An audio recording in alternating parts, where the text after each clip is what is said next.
Co-washing is a gentle one-step way to wash your hair, and it's a great formulation for newer formulators. In this video, I'm going to teach you 3 different co-wash or cleansing conditioner formulations that build on one another. I'll also be sharing suggestions on ways that you can customize the formulations to make them perfect for your hair.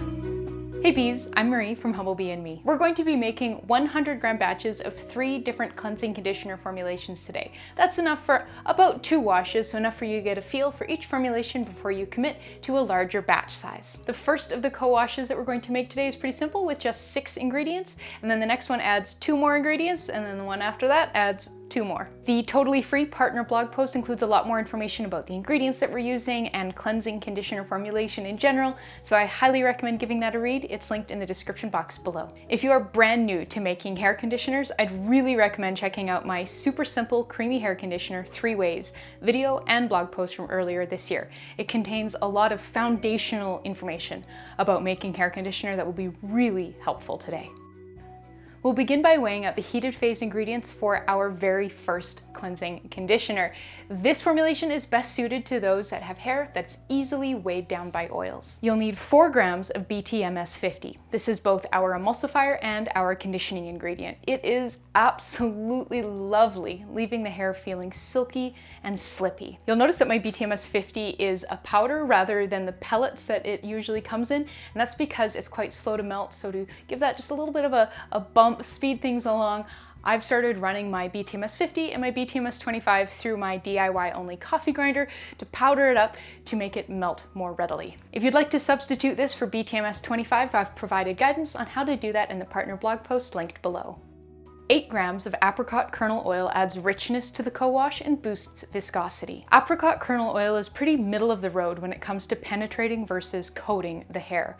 You can definitely use a different liquid oil if you prefer. Sunflower oil would be a good choice for a penetrating oil, while jojoba and rice bran oils will coat the hair. If you'd like to learn more about coating versus penetrating oils and what they do in hair care formulations, I've linked to a fabulous article about it from the Sciencey Hair blog in the partner blog post. And lastly, 2 grams cetyl alcohol boosts the viscosity, improves stability, and adds to the luxurious feel of this formulation. If you'd like to learn more about why I adore cetyl alcohol, please check out the deep dive I did on it. There are just 2 ingredients in the heated water phase. You'll need 81.5 grams of distilled water and 4 grams of Cocamidopropyl Betaine. Cocamidopropyl Betaine is an amphoteric foaming surfactant, and this small amount boosts the cleansing power of the formulation.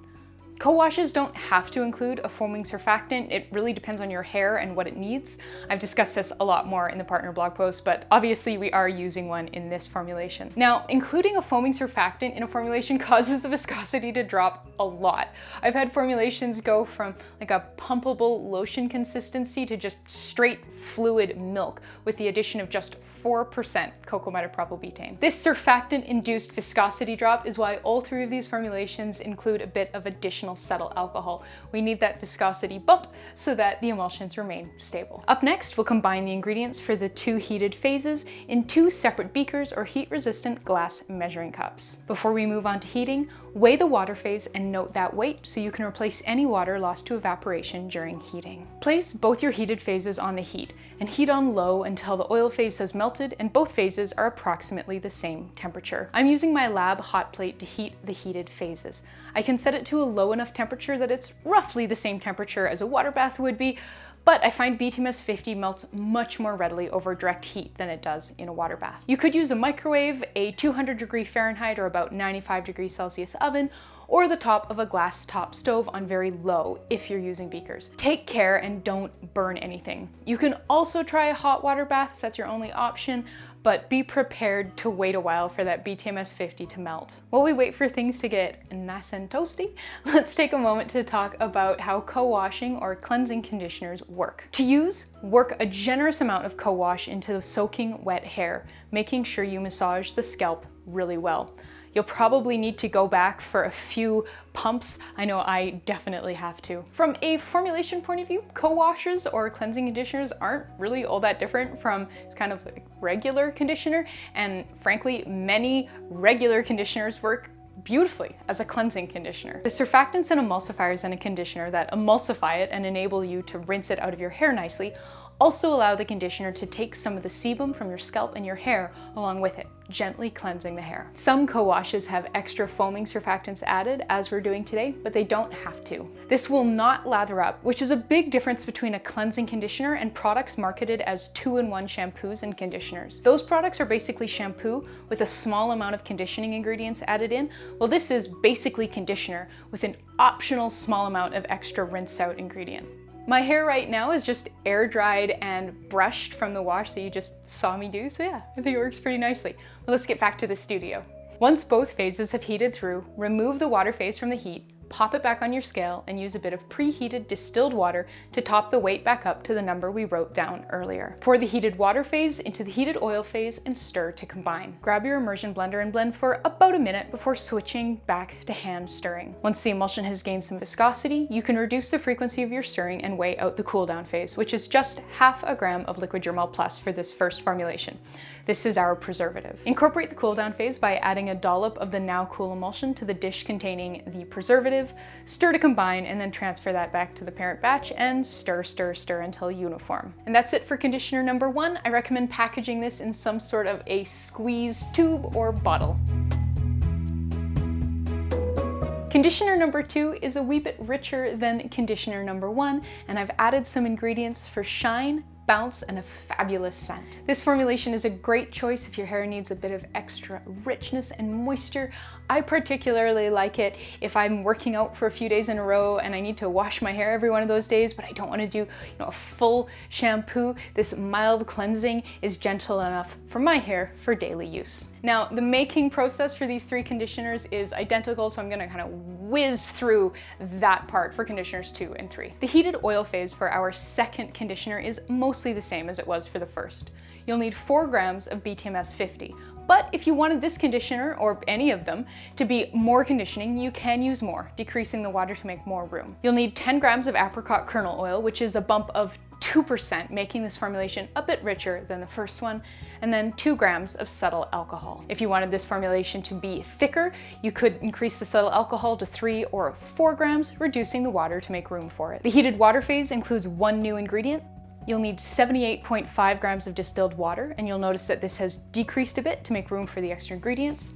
4 grams Cocamidopropyl Betaine, and half a gram of powdered panthenol, which helps boost shine and moisturize the hair. If your panthenol is liquid, that means it's been diluted in some water, so you'll need to use more. I've included guidance on how to do that and how to figure out how much more in the partner blog post. While we heat and blend conditioner number 2, let's take a moment to chat about the cost of these formulations. I worked out the prices for these DIY co-washes for an 8-ounce bottle because Hair Story sells their new wash, which is a cleansing conditioner, for about 60 Canadian dollars for 8 ounces. So I wanted to see how these formulations stacked up price-wise. The first one comes out to $1.82 Canadian for 8 ounces, the second is $2.39, and the third is $4.09. If you don't already have the ingredients, YellowBee has very kindly put together a kit of what you'll need for these formulations, and they're offering it at a bit of a discount. Their kit includes enough ingredients to make 6 kilos, which is over 13 pounds of cleansing conditioner, for about the same cost as 8 ounces of Hair Story's new wash. Let's get back to conditioner number 2. You'll need 2 ingredients for the cool down phase. Half a gram of liquid Germall Plus preserves the formulation, and half a gram of fragrance oil adds some scent, enough to just softly linger in your hair throughout the day. I'm currently obsessed with Baja Cactus Blossom, which is a Bath & Body Works dupe from YellowBee, which was a gift, but you could use any fragrance oil or essential oil that's safe for rinse-off use in hair products at 0.5%. Combine and bottle it up. 2 down, 1 to go. Conditioner number 3 is the richest of the 3 formulations that we are making today. It still cleanses, but it is noticeably less cleansing than the previous 2 formulations, so it's a great choice if you have drier hair. The heated water phase is nearly identical to conditioner number 2. You'll need 66.5 grams of distilled water, again a lower amount to make room for the ingredients we're adding, 5 grams of Cocamidopropyl Betaine, which is a 1% boost to improve rinse out since this formulation is richer than the previous ones. And then lastly, half a gram of panthenol. The heated oil phase is nearly twice the size of the oil phase for conditioner number 1.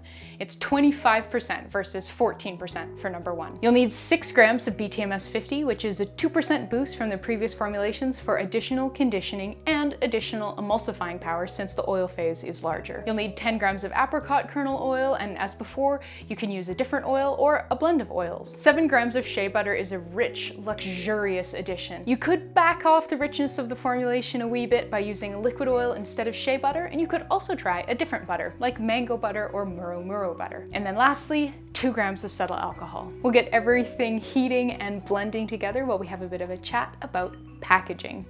I prefer to use squeeze type bottles for cleansing conditioners. It's easy to dispense the product and hard to get any extra water into it. I'm using some squeeze tubes from YellowBee today that were gifts. I think that one of the biggest advantages of making your own co-washes is the reduction of single-use plastic. You need quite a lot of product to wash your hair, which means you can really motor through bottle after bottle of conditioner, and then that results in a lot of discarded plastic. But if you are making your own, you can just keep refilling the same bottle. Let's go wrap up conditioner number 3. The cool down phase for conditioner number 3 adds some hydrolyzed rice protein for a volumizing boost. You'll need 2 grams of hydrolyzed rice protein, half a gram of liquid Germall Plus, and half a gram of fragrance oil adds some scent.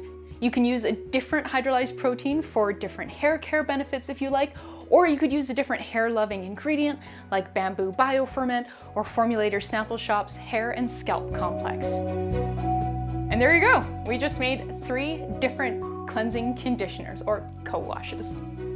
If you haven't watched my super simple creamy hair conditioner 3 ways video yet, you can do that here. And if you'd like to learn more about why I adore cetyl alcohol, watch this video.